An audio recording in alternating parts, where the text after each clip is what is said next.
We are in part 11 of our series on Christ-centered marriage and singleness. And so we're getting toward the end here. 2 weeks ago, we had a message, a big message and a hard message about that very complex and difficult matter of sex. And last week, Pastor Young gave us a really good message on this very difficult subject of headship and the authority structure in marriage. And today I'm I'm going to try to do the impossible. I'm going to really try to talk about marriage. I'm going to talk about gender. It is a deeply confused subject in our culture. What is a man? What is a woman? And particularly, now I can't say everything about what is a man, what is a woman. Certainly you can't say it in one message. And it probably deserves a whole series. But today I'm going to say just certain key things, and particularly with respect to what does it mean to be a man and a woman in marriage. What is masculinity and femininity, and how, as we embrace masculinity and femininity, does it help make marriage flourish as God desired, as God intended? And so that's the subject today. It's a big one, it's a hard one, and I'm going to throw a lot at you, and so let's get at it. In 3 parts. Part 1, gender as gift. Gender is a gift.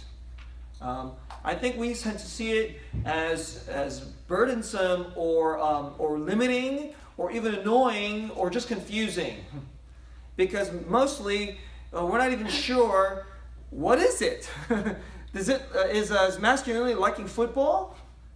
Is it driving a truck? Is it liking guns? Is that what masculinity is? Is femininity, is it making things smell nice and liking pink? It doesn't say that in the Bible, but that seems to be how our culture seems to shape it. And then, of course, there are women who like football. There are men, yes, there are actually men who like making things smell good, okay? And they know how to, make clothes look good, all right? Most men know, but, some men do. Are those men not masculine, all right? And so many in our culture would probably say, no, they're not. But it doesn't say that in the Bible. And so first, what is gender as gift? Part 2, gender in marriage. I want to talk a little about gender in marriage. And in this particular passage, it actually says a lot. It says the wife act a certain way, the husband act a certain way.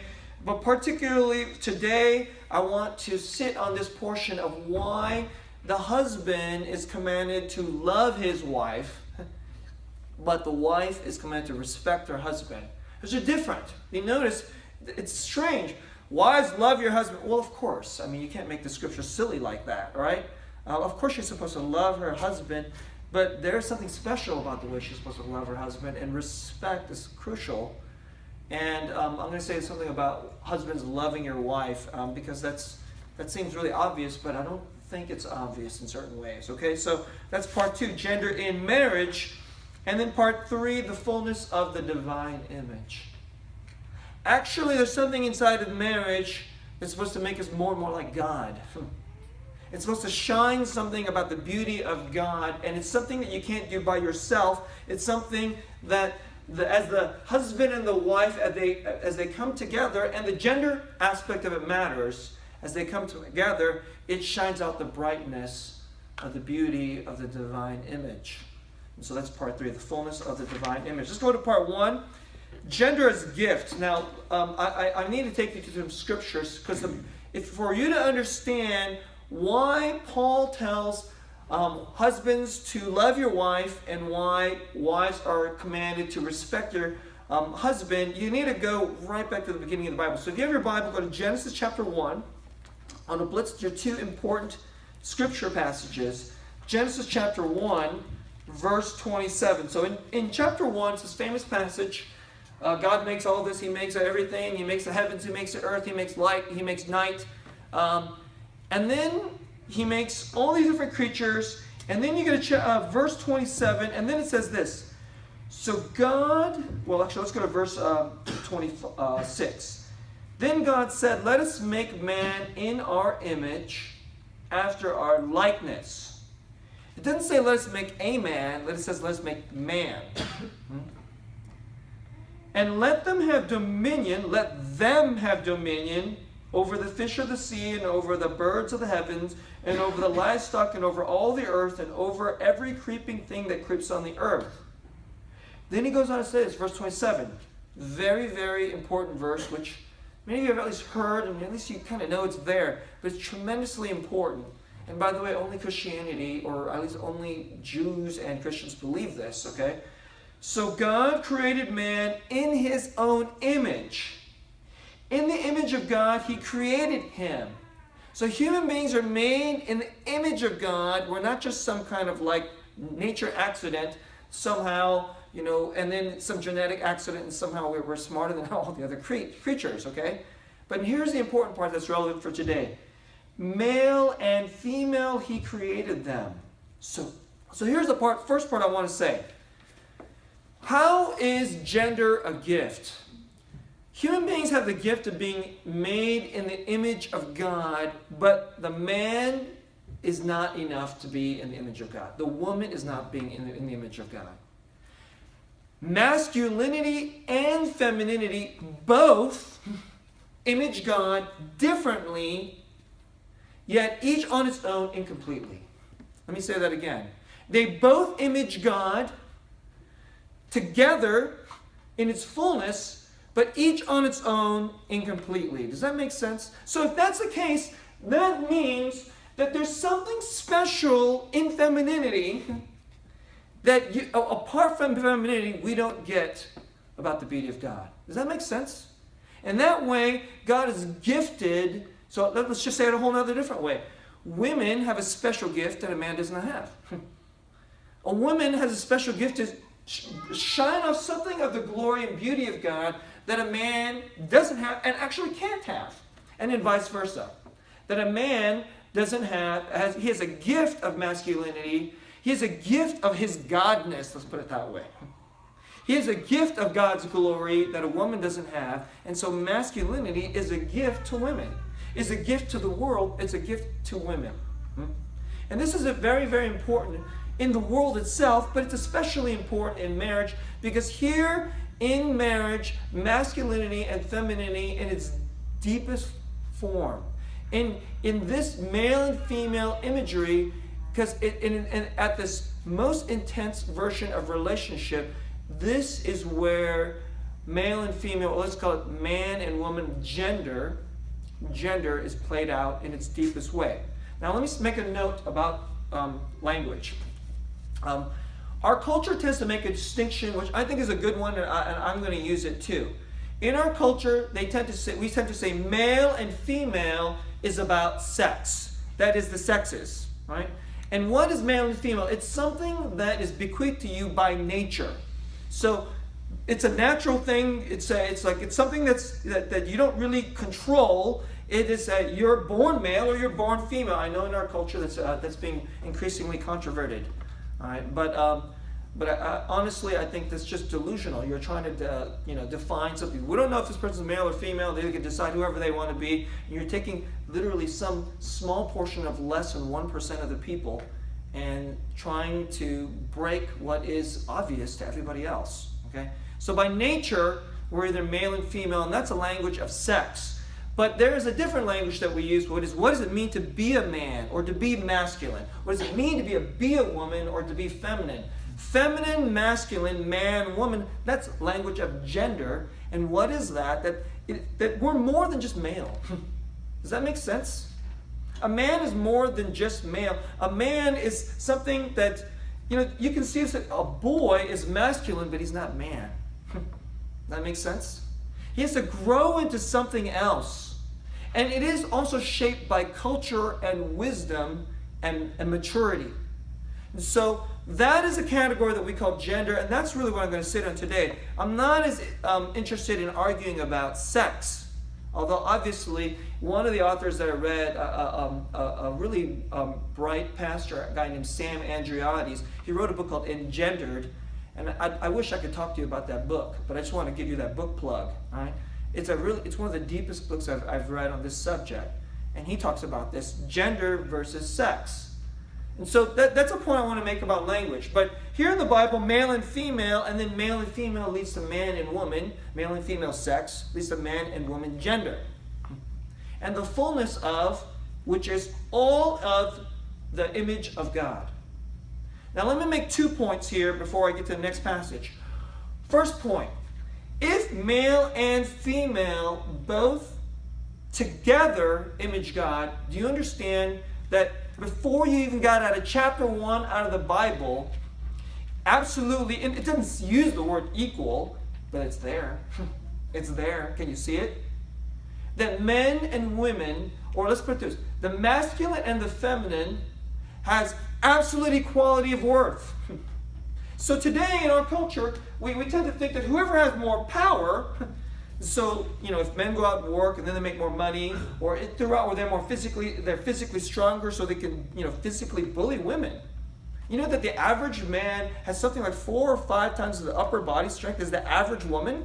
So you could take a wimpy man and he could literally physically maul an even relatively strong woman. You know that?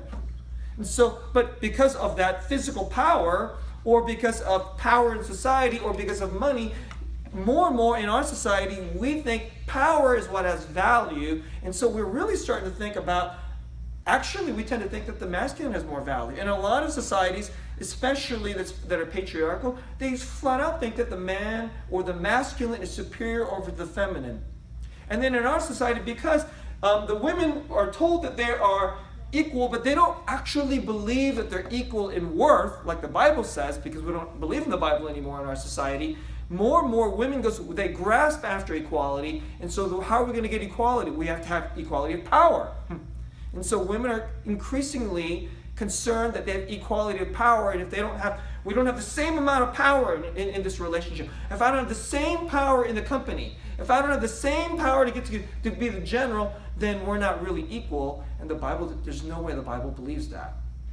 The equality is in worth because of the most important thing about being human, which is that we reflect God.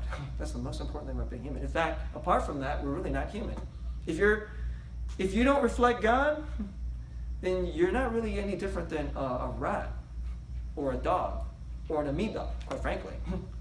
But what makes human beings special is this, that we're like God. So that's one point I want to make. But the second point, 1, absolute equality of worth, masculine and feminine. But let me talk about the second one. The second point is difference. The mystery of difference.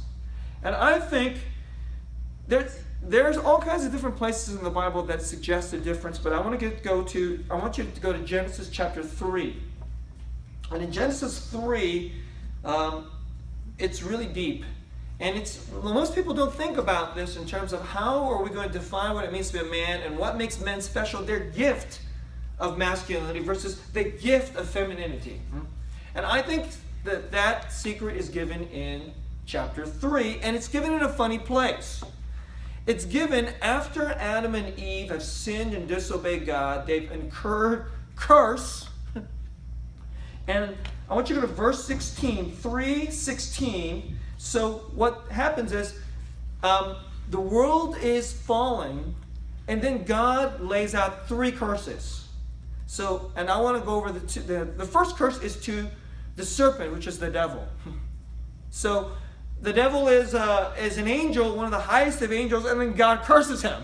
Right? And then we give the promise, which is the first time he gives the gospel, which is there will be a seed that comes from Eve, and you will hurt his heel, but he will crush your head. That's the gospel. That's about Jesus, okay?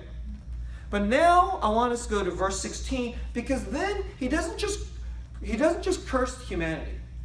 He doesn't curse them. He's very specific. He curses the woman, and then he curses the man. It's very interesting. And let's go over this. And in this passage, as I think an important secret of masculinity and femininity, let's go into this. Verse 16. To the woman, God said, I will surely multiply your pain in childbearing. In pain you shall bring forth children. Your desire shall be for your husband, and he shall rule over you. That's the curse upon her. Now, some of you have heard this passage. Here's the thing, and I can't say everything about it, but here is, God made the man first. And then he said, it is not good that he is alone. And then he looked at all the different creatures in the world, and he even had he had a sense of mastery over them because he can name them. And in order to name them, he had to learn something about them and then figure out what's so special about this creature versus that creature, but yet there was none that would correspond to him. So why was the woman created by God? Here's why the woman was made and created by God. So that the man would not be alone. What is the special gift and power of femininity from God into the world that the man needs, that's a gaping hole in man? It's relationship. That's what it is. She was born for relationship. She was made for the most deepest fundamental relationships there is. And that's why she's cursed in them. The thing that makes the man and the woman is special is the place where God cursed us when we rebelled against him. That's the part. Most people see, oh, this is a bad thing that's happening. It is a bad thing that's happening. But here's the part that we don't pay attention to. The part that we don't pay attention to is the woman's power. The woman's super gift. The thing that she's going to go to and say, this is what makes me special. Yeah, it is what makes you special. That's where you're cursed. This is what's broken in every woman, but it's also what's special in every woman. Now let's go to the next verse. Verse 17. And then to Adam God said, because you have listened to the voice of your wife, and have eaten of the tree of which I commanded you, you shall not eat of it. You shall not eat. Commanded you, you shall not eat of it. Cursed is the ground because of you. In pain you shall eat of it all the days of your life. Thorns and thistles it shall bring forth for you. And you shall eat the plants of the field. By the sweat of your face you shall eat bread till you return to the ground. For out of it you were taken, for you are dust, and to dust you shall return. What is the curse on the man? And let's use the same principle. He is cursed at the place which makes him special. He is cursed in his gift of masculinity. What is that? In a generic way, it is his work. But it's not just work that men need to work, and I do believe that men need to work. When God placed Adam into the garden, he put him in a dominion over the creation. And it is a garden. What is a garden? I want you to think about this. What is a garden? A garden is not a jungle, just things just grow. A garden is something that is beautiful of creation, and yet order is put on it so that its beauty and its power you have to discover its beauty. You have to discover that this plant grows at this time. You have to discover that it produces this type of fruit. You have to discover that it gives this type of smell. You have to discover that wood is something you can build something with. And then out of the garden, you put order and you make something beautiful out of the creation. That's the man's special calling. The man's special calling and work is to subdue creation and then produce glory and beauty out of it. That's the masculine drive. So, today, this is why you got the guy. We have lots of guys like this in our city. I mean, this is Silicon Valley. You have a lot of men today, and they can't talk to a girl to save their life. Okay? Because they're terrible at relationships. And so, ladies, if you ever want to marry one of those guys, you need to help him on the relationship side, because that's why you were born. He's lonely. But he's profoundly lonely. And yet, what is he? He knows how to take bits and bytes. And he knows something about math. And he knows something about programming. And then he knows something about software and hardware. And then we get this glorious thing called the iPhone. I mean, are you kidding? So one of these kinds of lonely, relationally dysfunctional guys, a guy named Steve Jobs, invented this thing. All right? And what is that? That's because he's a man. And that's the masculine gift. Now, let me say a little something about this. I want to give you a little plug for this book. There's no one book. I gave you a book called Engendered by Sam Andreottis. If you wrestle with this subject, I think it's a great book. I actually am thinking maybe, I was so impressed with the book that maybe sometime in the future we should have a book study on this and we should discuss it. He unpacks all the hardest issues. He really does. Okay, a lot of the hardest issues. But he didn't say everything. He didn't say what I just said to you about Genesis 3. He didn't say that. And Kathy Keller, who is the wife of Timothy Keller, co-wrote this book on marriage, the meaning of marriage. And there's one particular chapter about gender, which is chapter 6, embracing the other. And this next point I got from this book. Now, quick plug of wisdom here. A lot of you get a book and then you feel guilty because you don't read the whole book. Why? If a book has one chapter that will really help you, buy the book for $10, $15, and if it's that one chapter is worth $15 of wisdom, then chuck the rest. Who cares? You don't want to read the whole book? Don't. Just read chapter 6, written by Kathy Keller, and I thought she's fantastic, okay, in that chapter. Right? So, but let me tell you what she said. She says that the masculine is a gift of independence and mastery over some portion of creation. That's why the man has to go out and say, I have some power and some knowledge and wisdom and ability, and then I'm going to do this thing, and then this is the thing that makes me manly. Something that puts some mastery and beauty that brings the beauty out of the garden. In fact, we can't stop at gardens. We have to build cities. We have to build skyscrapers. We have to build internets. Right? I mean, we're dreaming of building, space stations. This is the man. And this is his gift. It's a gift of being independent and then doing this thing. But there are two characteristic sins. One is the sin, she calls it the sin of hypermasculinity. I'm a man, and you guys know what I'm talking about. The guy who thinks, if you're a serious musclehead, or if you're the most brilliant person and you don't need anybody else. The alpha male who boasts of his strength. I mean, anytime you watch a sporting event, you're seeing hypermasculinity. The guy who's tyrant, who's controlling, that's hypermasculine. We all know, and a lot of people, both men and women, were scared of this guy. And these are the ones that start wars and start fights, and they're the bullies. They're the bullies in the company. They're the bullies in the schoolyard. This is one way that it goes wrong. But there's another way it goes wrong.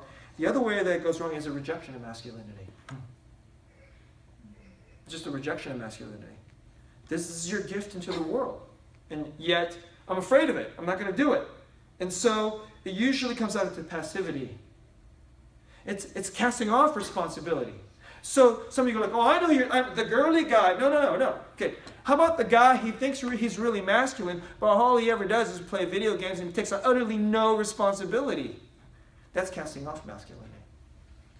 And then there's just cowardice. So those are the two characteristic sins. Kathy Keller, I think, nails it there. And then on the other side, but what is the gift on the feminine side? And she says it is the gift of interdependence. Notice, interdependence is about relationship. It's about deepening the relationship. Women want to be interdependent. This is why as soon as girls get together, do you notice they talk and they self-reveal and then they get into each other and then they clash with each other and then they hate each other and then they get all catty and they get all gossipy, okay? This is why women will always be like this, okay? But that's the sin aspect of they're using their gifts and then they bump into each other's sins and then they get catty, right? But men don't generally tend to do that. They're like, yo, dude, okay, and then if you don't like them, then you just punch them, okay? So it's because you don't even wait till the relationship happens. It's just like ego upon ego, and then we punch each other, okay? That's the man way of doing it. But women, it's the gift of interdependence. And what are the two characteristic sins? So she talks about that there is a gift of receiving. Men want to just give and send, and then what I have to offer, and then what I have to, this is what I can do, right? But women have a gift of receiving you to the heart, receiving and making space. Take even something like just a home. Hey guys, if you're married, it's her house. And you know what? Because she will turn it into a home. It'll turn into a house, but she'll turn it into a home, and the home is like her heart, where she receives you and the children. Women do that. You ever go to a house where just guys are guys? It's terrible. It stinks. It's dirty. There's like nothing in the right place. There's no flowers. There's no nice colors on the wall just because they don't care, okay? But there's computers. There's a big old TV, right? I mean, just things like that. Why? Because this is the man being a man. But as soon as there's a woman, all of a sudden there's other things, and it starts becoming a home. And every woman does it somewhat differently. But it's just a gift of receiving. But here are the two characteristic sins, right? The two characteristic sins are one, hyperfemininity, and she calls it clingy dependence. I call it being the princess, right? Or there's an attachment, the attachment which is like an idolatry. It's like, if I don't have a man, then I'm just like nothing. But so marriage becomes an idolatry. And so that's a kind of hyperfemininity, according to Kathy Keller. But how about the flip side? The flip side is a rejection of femininity. It's a rebellion against femininity. And I think it's summed up in this. It's this deep autonomous individuality. I'm just me. And I don't have to figure out how feminine I am. I'm just me. And I don't need anybody else. I think that's a language I hear in women today. I don't need a man. I don't need anyone else. I don't need, see? But you do. And as a woman, you need someone else to fulfill that glorious thing that you have to be interdependent and relational. All right, that's a lot. Let me say part 2. Let's go into gender and marriage. Ephesians chapter 5. Finally, we're looking at our passage. I want to say a couple things about this passage. What is the most masculine way that he brings power into the creation? Is to die for his wife. That's what he does. A good husband, almost everything he does will in one way or another is to lay down and sacrificially offer something for his wife and his children, but especially to his wife. That's what it says in the passage. Love your wife. How? Like Christ loved the church. How did Christ love the church? He's almighty, he's powerful, he can strike us down and send us to hell. But that's not what he does. He forgives. He washes. He suffers. That's the masculine. To love. So he's commanded love. Now, okay, doesn't every man love his wife? No. I would say no. Now let me say it's historically. I said this 2 weeks ago. Lots of men got married. Why? To have babies, because you're not much of a man if you don't have babies in a lot of different cultures. So I don't really like women, whatever. She's really annoying, I don't get her. And so she's useful. There are men who married a wife, and I'm sorry to say this, ladies, but because they lusted after you. There are a lot of songs today where the man is saying, baby, baby, I love you, and I'm saying, no, I lust you. It's the wrong L word. I'll die without you, baby, because I love you. No, I'll die without you because I want you sexually. I lust after you. Right? That's not love. The Bible commands love. Love is an action. Love is not a feeling. And it is an action that is shaped and seen in the way Jesus does it. Sacrificial. Laying down. Humility. Gentleness. Patience. And you guys know that famous passage, love is patient, love is kind, love always hopes, all that stuff, 1 Corinthians chapter 13. Now let me say the other part though. Why Why is a man commanded to love his wife? Because she was born for a relationship, to love you in relationship. What does she long for? What does a woman need? See, it isn't just a question of what is good for the man to do. It is what she needs. She was born and created for a relationship. What is the deepest fulfillment of relationship? To be loved on the other side. Okay, you create the babies. Oh, you give me sex. Or you make me food. Or you're just nice and you smell good. But will that fulfill her? For her to flourish, she must be loved. That is what a woman needs. She must be cherished. Now, but what about the other side? If masculinity is, there's something in me and I must subdue the earth and then bring out of it its potentiality and beauty, and then there's a power in this, then men deeply, deeply long for competence. They're lonely. So this is just, ladies, I want you to say this to you. You look at a man, there's two things that a man wants in life. I'm just like, there's two things that a man wants. One, he deeply wants to be a competent man. There's something that he can do, that he can contribute into the world. He wants to do that well. He wants to be honored and respected and admired that he can do it well. And then there's another thing that he's lonely. He needs a special somebody to say, you and what you offer to the world as a man, oh, that's worth something. I respect that. I admire that. I need that. I appreciate that. And he needs, of course, the men always want the other men to say that to them, but it's not enough. In his loneliness, in his aloneness, he needs a very special voice. And this goes back to a few weeks ago, the covenant voice. He needs a very, very special voice. He needs the other side. He needs the other vision, the image of God to say, to complete him and say, oh, I respect you. I admire you. This is how you can love your husband. And if you say this, and so I know this sounds kind of strange, like, I don't know how to respect him. I'm not sure. This is weird. I don't really know how to do this. And I know it's not easy. Let me just be just straight about this. Ladies, if you've never known how to respect your husband, just try this. If you actually feel respect for your husband, or you have a sense of respect for you, just say it one day. Honey, I respect you. I know it sounds like almost too direct and too straight, but just try it. Just try it. Just try it. I dare you. Just try it. I bet you something amazing is going to happen, or something weird is going to happen. It's like something wild's going to happen. I've heard many stories like this. I didn't know what to do, so I just said, "Honey, I respect you." I couldn't believe his reaction. What? You do? Mostly, you're telling me all the things I do wrong. You actually respect me? Now, let me say two pieces of advice. One, first to the men.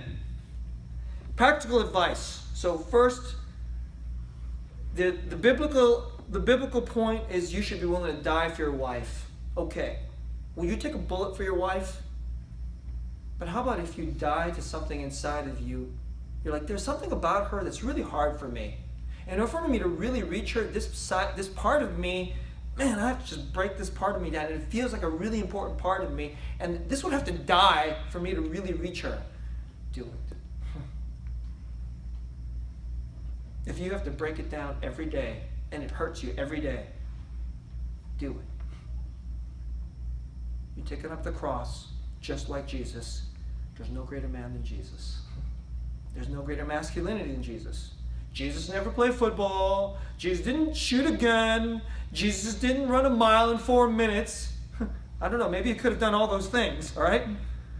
But he did die on his cross to love his bride. He took up his cross. It's the greatest masculinity there is. Right? And let me give you a practical piece. That's the biblical. Now let me give you the practical. There is this wonderful book written by Gary Chapman called The 5 Love Languages. So everybody's saying, I love her, but like, she doesn't get it, okay? You know what? Because you're sending You're transmitting love a certain way, but she doesn't receive that signal. Everybody has a signal of a way that they like to receive love. So Gary Chapman called this 5 love languages. And so it's nice that there may be more than 5, who knows, but he made it nicely into 5. 5 is good. All right, it's not too overwhelming. And the 5 are this. You might want to write this down if you don't know this, okay? Words of affirmation. So yeah, if you're like one of the quiet, silent types, learn how to talk, guys. And say good things to your wife. Words of affirmation. Quality time. Quality time doesn't mean you get to watch football and she's bored. It's quality time according to what she considers quality time. And so, if she wants to watch romance comedy and you don't like romance comedy, you can die to yourself.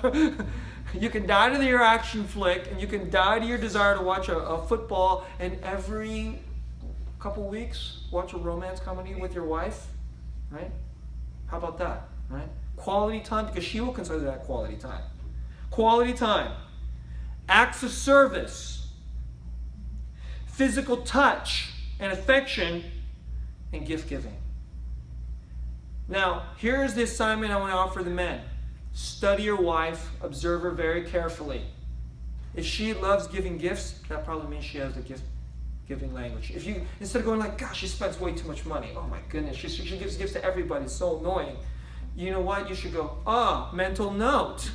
Gift giving is her love language. Maybe you should a month out before her birthday. Or how about, it's not even her birthday. It's just, her birthday's in November. It's the middle of July. There's no Mother's Day. There's no nothing. And you go, I'm going to go find her favorite flowers. Just because. So study your wife. Find out her top 2, because she probably majors in one and minors in others. Figure out what her top 2 is. And if you've been married for a little while and you don't know, you're like, I've been married for 10 years, I don't know what it is. And you're an idiot. You're stupid. And so stop being stupid. Please repent. Okay? So figure it out. And then do it. Do it till you die. I'm not kidding. Oh, I'm no good at gift giving. I'm no good at gift giving. Then die till you get good at it. I'm not kidding. If you do this, then your wife will go, oh my gosh, my husband loves me. And then she'll want to die for you. I'm not kidding. This is how it works. Ladies, your turn. Okay, I don't know how to respect him. I don't know how to respect him. I gave you one tip already. Just tell him you respect him if you actually do. Or if you go, I don't know if I really respect him, but I respect that he fixes the car. Okay, good. Why don't you say that? He takes the car for an oil change and he knows how to do that. You don't ever have to worry about that. You're like, honey, I so admire that you take care of that and you know how to handle that, because I'd be lost about that. Say it. Or write him a note.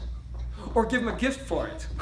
All right? Or rub his back, because he's a physical affection guy. So rub his back, and while you're rubbing his back, you lean over and you whisper into his ear, when you got the car fixed, that was manly. I love you. I admire you for it. Are you kidding? He'll like want to fix every car there is, okay? Well, let's get another car so I can fix that too. Okay? I'm not kidding. You know why? Because here is I think the practical thing. Ladies, if you think about this, I gave you the 2 things that men want to be. They want to be competent. And then they're lonely, so they want the person who feels their loneliness to tell them that they're competent. You know what? So, in every man, for his wife, he wants to be her hero. He wants to be her hero. Build him up to be your hero. Everything that you admire, where he's even a little bit heroic, pump him up. It's like, do it. And then he'll find other things. He's like, well, whoa, that was like a super duper reward. It's like cake and ice cream and candy all in one, if you just say those words, that one thing that makes him feel like a hero. If you can make him feel like a hero, he'll take a bullet for you. That's it. I'm serious. It's really that simple. If you can figure out and make him feel like a hero, And I know that's harder than what the man has to figure out, right? I mean, look, ladies, guys are stupid in a relationship. I just tell them bluntly, do this. Okay, ladies, I don't know, you're smarter. You are. And in relationships, women are just a mile ahead of men. And that's why you don't need a man up here telling you how to figure this out on relationship. One word about this and let me close. There's something that I hear a lot of women say, I don't need him to do this. I don't need him to do this. There are a lot of strong, capable women today. In fact, you might be smarter than your husband. You may know how to fix the car better than your husband. I don't need him. That is the exact opposite of respect. I don't need you. Do you actually say that? Do you think that? Is your attitude, I don't need you.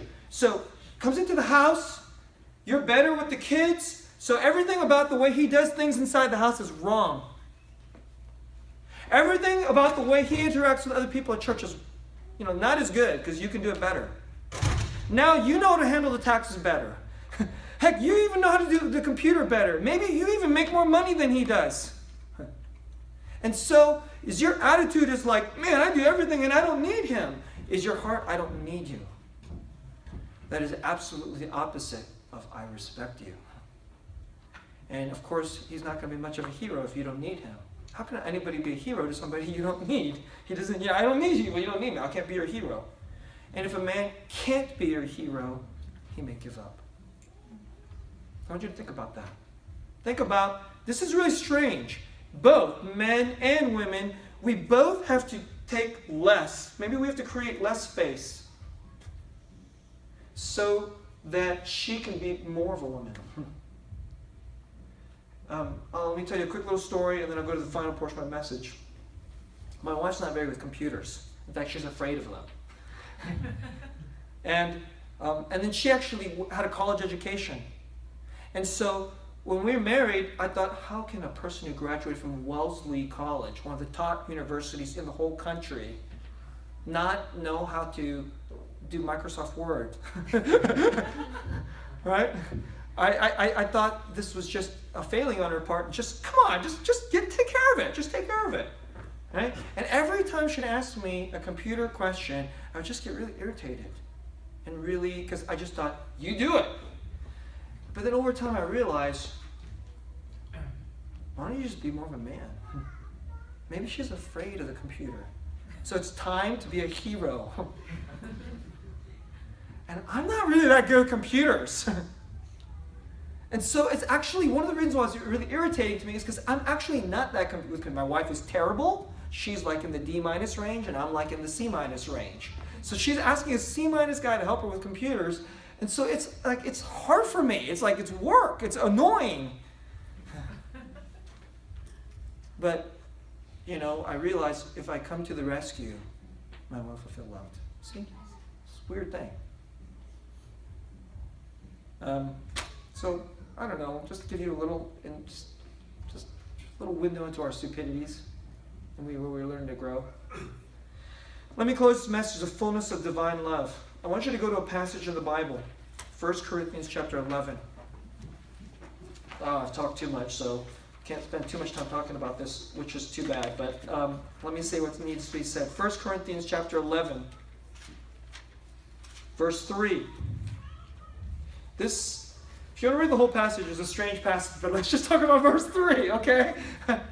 Verse 3. Pay attention to verse 3. It's profound. Who is God? God is an almighty being. He is an omniscient being. He is a glorious and beautiful being. But did you know that God is the most relational being there is? Did you know that? That Christianity teaches that this weird thing that we call the Holy Trinity, Father, Son, and Holy Spirit, nobody else teaches this. Nobody else teaches that their God is not just relational, He is like relationship itself. He is communion. God is one God and He is communion. That in the Holy Trinity, there can be difference and yet equality. There can be an individuality and yet an absolute unity of communion. There's a deep oneness where you don't lose yourself. That's what we always think, that if I die to myself and then I make myself more like to my wife, I'm going to lose myself. If I die to myself and sacrificially give more and more to my husband, I'm going to lose myself. Not true. Not true. Here's 1 Corinthians 11, verse 3. Here's what it says. I want you to understand that the head of every man is Christ. So there's a man. Who's his head? It's Jesus. So what does that mean? Jesus, the head role, which is like the masculine role. That's the husband role, right? So there it's saying Jesus is masculine. Now what's the next part? It says, the head of a wife is her husband. So he's making commentary about gender here. The head of a wife is her husband. So now we can see there's the head, there's the husband side, there's the wife side, and now we know which one's feminine and which one's masculine, right? Now here's the next part. This is interesting. The next part, and the head of Christ is God. So Christ is the head, the masculine manhood part. But now Christ has a head, which is the feminine part. That's weird. It's really weird to say this. Ladies, okay, men, you want to know what your ultimate manhood looks like? It's in Jesus. Ladies, you want to know what ultimate femininity looks like? It's in Jesus. In God, what does headship look like? What does masculinity look like? Kathy Keller puts it this way. It's sacrificial leadership. It's sacrificial leadership. What does divine femininity look like? It's sacrificial submission. It's sacrificial receptivity. That's what it looks like. And Jesus is both. And in the divine Trinity, you have different and yet equal. Is Jesus in equal worth to the Father and to the Spirit? Absolutely. He's the same God. Same attributes. Omnipotent. Omniscient. Eternal. All of these things. Is he any less God than the Father? No, absolutely. And yet he willingly chooses. He willingly says, let me respect you, Father. Let me admire you, Father. Let me submit to you, Father. Let me obey you, Father. Which is exactly the things in Ephesians chapter 5 I'm just called to. And so, here it is, in the marriage itself. The divine glory, Father, Son, and Holy Spirit, where persons come together and are utterly equal, yet different, and utterly one together. And in Jesus Christ, he is the sacrificial leader. And Jesus Christ, the sacrificial submitter and receiver. And so, if you're not sure how to do this, run to Jesus. Look to Jesus. Cry out to Jesus. And say, make me more human like you. Make me more of a man like you. Make me more of a woman like you. That's just strange to say. Make me more feminine like you, Jesus. For my husband, for my wife. And the world will take notice. The most beautiful God is seen in this world.